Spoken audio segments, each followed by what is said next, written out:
Saat ini Konghucu sudah mendapat pengakuan sebagai salah satu agama di Indonesia. Benarkah Konghucu memang layak untuk diakui? Nah, untuk lebih jauh lagi, ikuti bahasanya berikut ini.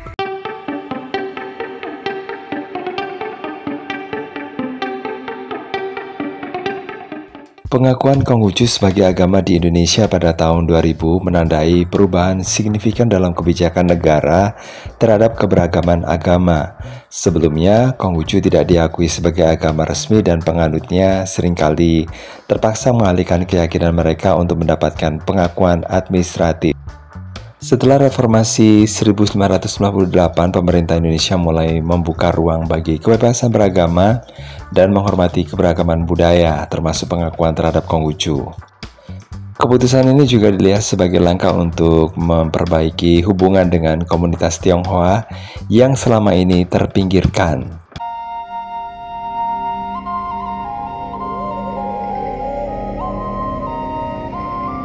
Kriteria yang digunakan pemerintah Indonesia untuk mengakui sebuah kepercayaan sebagai agama resmi atau tidak sepenuhnya jelas.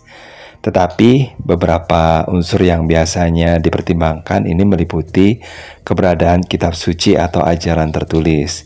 Nah, Konghucu memiliki kitab suci seperti Lunyu, Analai Confucius, kemudian ada Sisu dan Wujing yang menjadi landasan ajarannya. Kemudian ada sistem kepercayaan yang terstruktur. Konghucu memiliki ajaran yang tersusun rapi, mencakup konsep Tuhan atau Tien, ada nilai moral, etika, dan ritual. Selanjutnya jumlah penganut yang terorganisir. Meski jumlah penganut Konghucu di Indonesia masih relatif kecil dibandingkan dengan kepercayaan yang lainnya, mereka memiliki organisasi yang kuat seperti Matakin atau Majelis Tinggi Agama Konghucu Indonesia yang menjadi wadah untuk memperjuangkan pengakuan agama mereka. Kemudian ada dukungan historis dan budaya internasional. Konghucu memiliki pengaruh besar sebagai ajaran filsafat dan agama yang diakui secara global, khususnya di Tiongkok dan negara-negara Asia Timur lainnya. Hal ini memberikan legitimasi tambahan yang mungkin tidak dimiliki oleh kepercayaan lokal yang ada di Indonesia. Kemudian ada konteks politik dan sejarah Indonesia. Pengakuan Konghucu Indonesia juga dipengaruhi oleh upaya rekonsiliasi pasca Orde Baru, di mana diskriminasi terhadap etnis Tionghoa mulai dihapuskan, termasuk pengakuan atas identitas budaya dan agama mereka.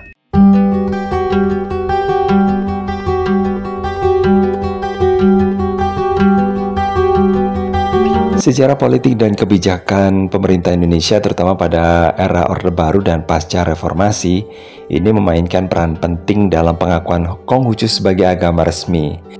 Pada masa Orde Baru, yaitu di tahun 1966 sampai 1998, kebijakan asimilasi terhadap etnis Tionghoa diterapkan secara ketat.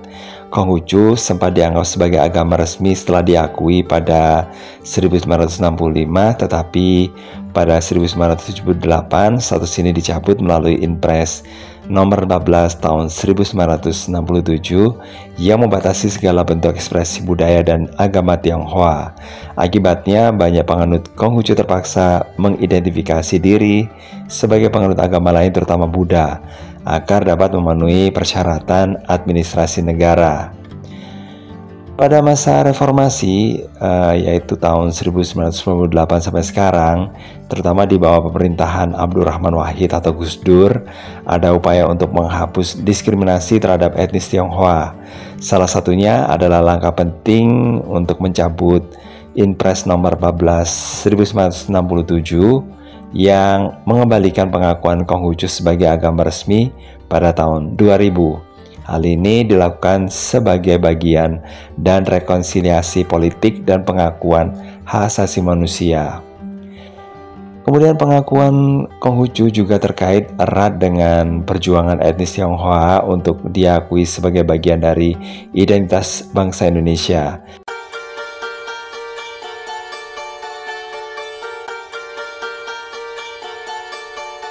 Faktor budaya dan sejarah seperti pengaruh Tionghoa dalam perkembangan masyarakat Indonesia menjadi alasan pengakuan Konghucu sebagai agama. Tradisi Tionghoa termasuk ajaran Konghucu memiliki jejak sejarah yang panjang dalam peradaban Asia dan dunia. Filsafat Konghucu telah memainkan peran penting dalam struktur sosial dan pemerintahan, terutama di Tiongkok yang memberi legitimasi global sebagai agama dan sistem etika. Ajaran Konghucu memenuhi definisi agama dalam perspektif internasional. Nah, ini memiliki Tuhan, kitab suci, ritual, dan komunitas pengikut. Sebaliknya, kepercayaan lokal sering dianggap lebih berbasis tradisi animisme, dinamisme, atau politeisme yang tidak sesuai dengan definisi agama yang lebih universal. Bias ini membuat pemerintah lebih mudah mengakomodasi Konghucu yang sudah diterima sebagai agama global dibandingkan mengakui kepercayaan lokal yang dianggap primitif atau kearifan budaya. Sejarah komunitas Tionghoa Indonesia menunjukkan perjuangan panjang untuk mendapatkan pengakuan sebagai bagian dari bangsa. Pengakuan Konghucu sebagai agama adalah bagian dari upaya untuk memulihkan hak-hak mereka pasca diskriminasi Orde Baru.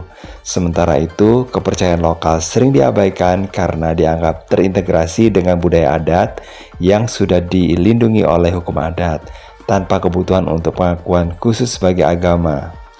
Penganut Konghucu memiliki organisasi seperti Matakin atau Majelis Tinggi Agama Konghucu Indonesia yang aktif memperjuangkan pengakuan resmi dan memastikan adanya struktur agamaan yang terorganisasi.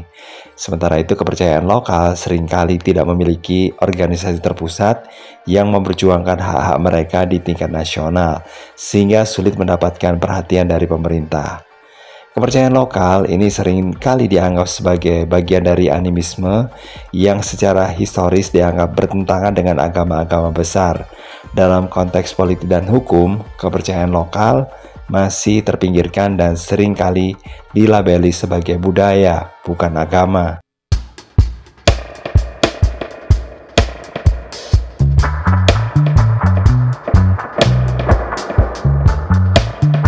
Matakin atau Majelis Tinggi Agama Konghucu Indonesia didirikan sebagai lembaga formal yang mewakili penganut agama Konghucu di Indonesia. Organisasi ini berperan sebagai penyusun sistem ajaran dan ritual keagamaan Konghucu sesuai dengan kebutuhan masyarakat Indonesia. Kemudian menjadi penghubung antara penganut Konghucu dan pemerintah untuk memastikan pengakuan hak-hak mereka, terutama pada masa pasca reformasi. Kemudian meningkatkan kesadaran publik tentang ajaran Konghucu, termasuk melalui pendidikan dan secara keagamaan, sehingga agama ini lebih dikenal dan dihormati, dan memastikan bahwa Konghucu diakui sebagai agama resmi pada tahun 2000 setelah dicabut pengakuannya pada masa Orde Baru. Sementara itu, kepercayaan lokal seperti Sunda Wiwitan, Kaharingan, atau Parmalim biasanya tidak memiliki organisasi yang terpusat dan diakui secara nasional. Sebagian besar penganut kepercayaan lokal mengandalkan komunitas adat yang bersifat lokal dan tidak memiliki akses yang cukup untuk memperjuangkan hak-hak mereka di tingkat nasional. Upaya untuk mengorganisasi kepercayaan lokal seringkali terhambat oleh stigma, kurangnya sumber daya, dan perpecahan internal di antara komunitas yang berbeda. Ketiadaan organisasi formal yang terpusat membuat kepercayaan lokal sudah diakui sebagai agama. Pemerintah membutuhkan entitas resmi yang bisa menjadi mitra dialog seperti halnya Matakin untuk Konghucu. Kepercayaan lokal sering dianggap sebagai bagian dari adat yang sudah diatur dalam sistem hukum adat, sehingga tidak perlu lagi memiliki pengakuan keagamaan formal. Beberapa komunitas kepercayaan lokal ini memulai membentuk organisasi untuk memperjuangkan hak-hak mereka seperti Aliansi Masyarakat Adat Nusantara atau AMAN, tetapi fokus utama organisasi ini adalah perlindungan budaya, bukan pengakuan agama. Kemudian putusan dari Mahkamah Konstitusi tahun 2017 yang mengizinkan penganut kepercayaan mencantumkan keyakinan mereka di KTP adalah hasil dari perjuangan individu dan kelompok tertentu. Tetapi, perjuangan tersebut belum cukup untuk mengubah pandangan negara terhadap kepercayaan lokal sebagai agama. Sementara itu, Matakin memiliki sejarah panjang dalam membangun hubungan dengan pemerintah dan mengadvokasi pengakuan Konghucu. Sementara itu kepercayaan lokal baru mulai memperoleh momentum sehingga masih jauh dari pengakuan penuh sebagai agama resmi.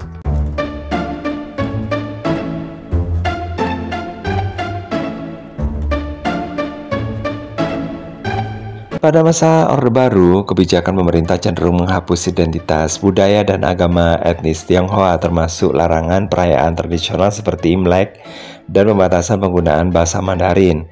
Inpres nomor 14 tahun 1967 ini juga secara tidak langsung membatasi ekspresi keagamaan Konghucu. Banyak penganut Konghucu saat itu terpaksa beralih agama yang diakui secara resmi, terutama Buddha, demi memenuhi kebutuhan administrasi dan sosial. Kemudian pasca Orde Baru, Presiden Abdurrahman Wahid atau Gus Dur ini berupaya menghapus diskriminasi terhadap komunitas Tionghoa sebagai bagian dari proses rekonsiliasi nasional. Salah satunya adalah mencabut Inpres nomor 14 tahun 1967 dan mengembalikan pengakuan Konghucu sebagai agama resmi pada tahun 2000. Keputusan ini tidak hanya untuk menghormati hak asasi komunitas Tionghoa, tetapi juga sebagai simbol penghormatan terhadap keberagaman budaya dan agama di Indonesia. Pengakuan Konghucu sebagai agama resmi dapat dilihat sebagai bentuk pemulihan hak bagi komunitas Tionghoa yang selama puluhan tahun mengalami marginalisasi. Hal ini dilakukan untuk menunjukkan bahwa negara menghormati semua elemen masyarakat tanpa memandang latar belakang etnis atau keagamaan, sekaligus memperbaiki citra Indonesia dalam hal hak asasi manusia di tingkat internasional. Keputusan untuk mengakui Konghucu juga memiliki nilai politik, yaitu untuk menunjukkan bahwa Indonesia tidak lagi mendiskriminasi kelompok minoritas setelah jatuhnya Orde Baru. Pengakuan ini memiliki simbolisme yang kuat karena komunitas Tionghoa dianggap telah lama berkontribusi dalam ekonomi dan budaya Indonesia, meskipun sebelumnya mereka terpinggirkan secara sosial dan politik. Sementara itu, Konghucu mendapat pengakuan sebagai bagian dari proses rekonsiliasi dengan komunitas Tionghoa.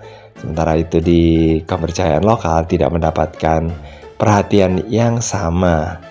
Dan hal ini karena mereka tidak memiliki sejarah diskriminasi yang terorganisir secara nasional seperti yang dialami oleh etnis Tionghoa. Kepercayaan lokal seringkali dianggap sudah terlindungi di bawah payung hukum adat, meskipun kenyataannya mereka menghadapi stigma dan marginalisasi.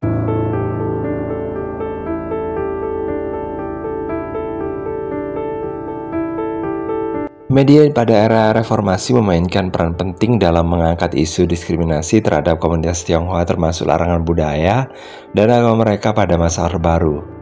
Setelah reformasi, media turut mendukung pengakuan Konghucu dengan menyoroti kontribusi budaya Tionghoa dalam masyarakat Indonesia, seperti Imlek yang kemudian ditetapkan sebagai hari libur nasional.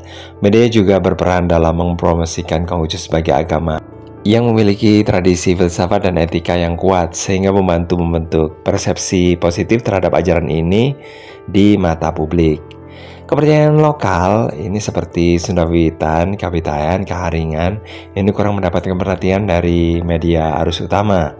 Sebagian besar liputan tentang kepercayaan lokal hanya berfokus pada aspek budaya, bukan spiritual atau agama, sehingga memperkuat stereotip mereka bahwa mereka adalah bagian dari tradisi adat, bukan agama formal. Media jarang mengangkat perjuangan hak-hak sipil penganut kepercayaan lokal yang membuat mereka kurang terlihat di mata pemerintah dan masyarakat luas.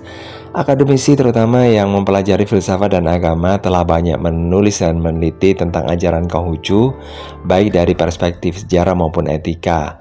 Penelitian ini membantu memperkuat argumen bahwa Konghucu adalah agama yang setara dengan agama yang lainnya. Konghucu sering dibahas dalam konteks internasional seperti pengaruhnya di Tiongkok dan Asia Timur, sehingga lebih mudah diterima oleh masyarakat global dan pemerintah. Kajian akademik tentang kepercayaan lokal cenderung terfokus pada aspek antropologi atau kebudayaan, bukan agama. Hal ini memperkuat pandangan bahwa kepercayaan lokal adalah bagian dari tradisi adat, bukan sistem keagamaan yang berdiri sendiri. Kurangnya dukungan dari akademisi dalam memperjuangkan pengakuan kepercayaan lokal sebagai agama membuat isu ini kurang mendapat perhatian di tingkat nasional. Lembaga masyarakat sipil seperti Matakin memainkan peran besar dalam memperjuangkan pengakuan Konghucu. Organisasi ini aktif melakukan advokasi, termasuk melalui jalur hukum dan politik untuk memastikan hak-hak penganut dari Konghucu ini dihormati. Sebaliknya, kepercayaan lokal tidak memiliki organisasi sipil yang cukup kuat dan terorganisir untuk memperjuangkan pengakuan mereka. Dengan dukungan media, akademisi, dan masyarakat sipil, ini Konghucu berhasil mendapatkan pengakuan resmi sebagai agama. Namun kepercayaan lokal masih terpinggirkan karena kurangnya tekanan publik yang cukup kuat untuk mengubah persepsi pemerintah.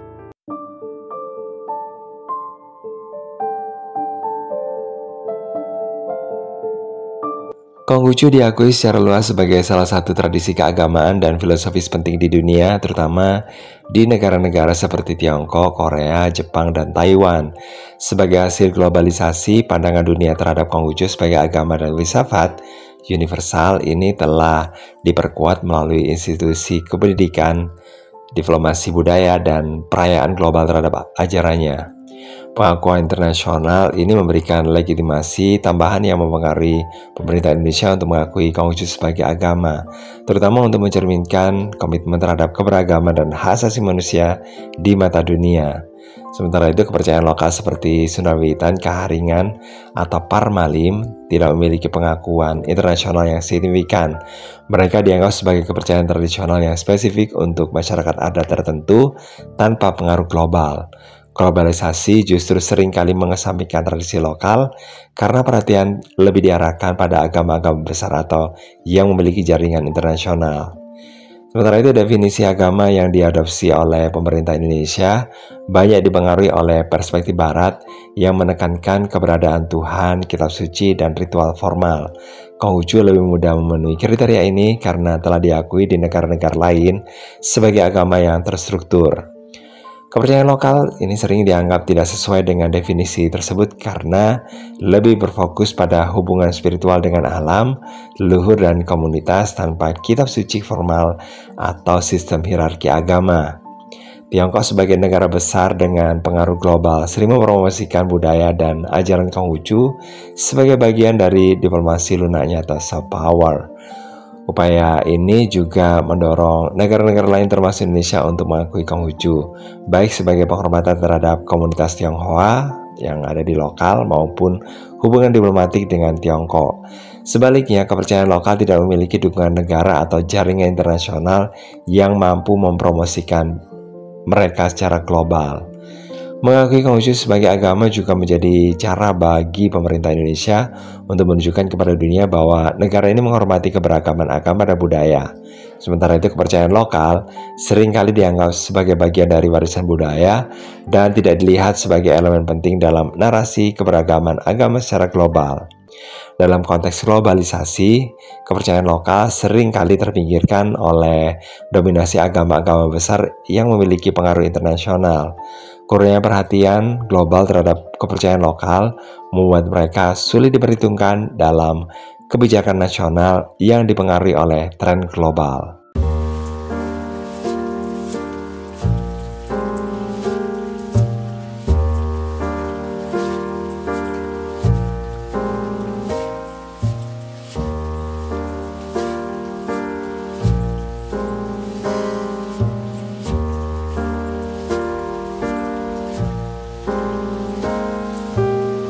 Itu tadi bahasan kita kali ini tentang bagaimana Konghucu diterima sebagai salah satu dari agama yang diakui oleh Indonesia.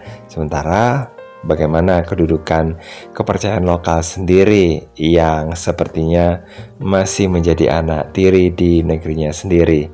Oke, barangkali kalau mungkin Anda ingin menambahkan atau memberikan komentar, silakan tulis di kolom komentar. Dan jangan lupa ya untuk like, subscribe, dan juga share ke teman-teman yang lainnya. Dan sampai ketemu lagi di bahasan berikutnya. Bye-bye.